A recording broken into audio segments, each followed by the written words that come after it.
Angle, कहता है angle के बारे में कहता था figure form by the two ray with the same initial point is called ray. देख लीजिए ये जो इनिशियल पॉइंट है ओ, इसका दो रे कौन कौन है, एक ओ ए है एक ओ बी है, इसका जो बीच में जो ये झुकाव है इसी को क्या कहते हैं, एंगल कहा जाता है।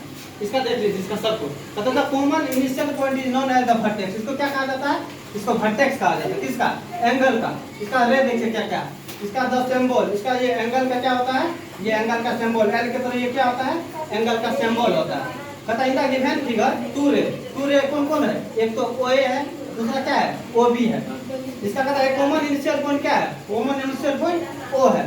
जैसे एंगल ए ओ बी बोलिए, ए ओ बी बोलिए या बी ओ ए बोलिए, एंगल जब भी रहता है ये ओ बीच में रहेगा, जब भी रहेगा ये बीच में रहेगा, तो वो क्या होता है, एंगल को डिनोट करता है।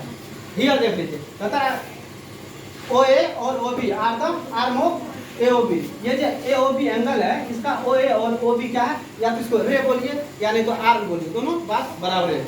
इसका नोट पॉइंट देख लीजिए, कहता है increasing the length of the arm of an angle does not increase the magnitude of the angle. मान लीजिए ये क्या है, एंगल, इसका जो हम आर्म बढ़ाएंगे, इसका जो मैग्नीट्यूड है, मैग्नीट्यूड इसमें कोई परिवर्तन नहीं होगा। मान लीजिए इसको और ज्यादा बढ़ा देंगे, इसको और ज्यादा बढ़ा देंगे, कोई परिवर्तन इसके वैल्यू में, इसके मान में, इसके मैग्नीट्यूड में कोई भी परिवर्तन नहीं होगा। दूसरा देखिए कहता है मैग्नीट्यूड, कहता है amount of above rotation is called the magnitude. ये जो होता है अमाउंट यानी घूर्णन की मात्रा को क्या कहा जाता है, मैग्नीट्यूड कहा जाता है। घूर्णन की मात्रा को क्या कहा जाता है, मैग्नीट्यूड कहा जाता है। इसका क्लियरली देखो तो more the opening between the arm of the angle more the magnitude of the angle.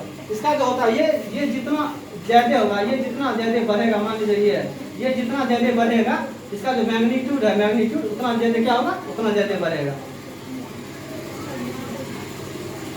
बस ये हो गया आपका एंगल का डेफिनेशन। एंगल इसके बाद अब अगले क्लास में क्या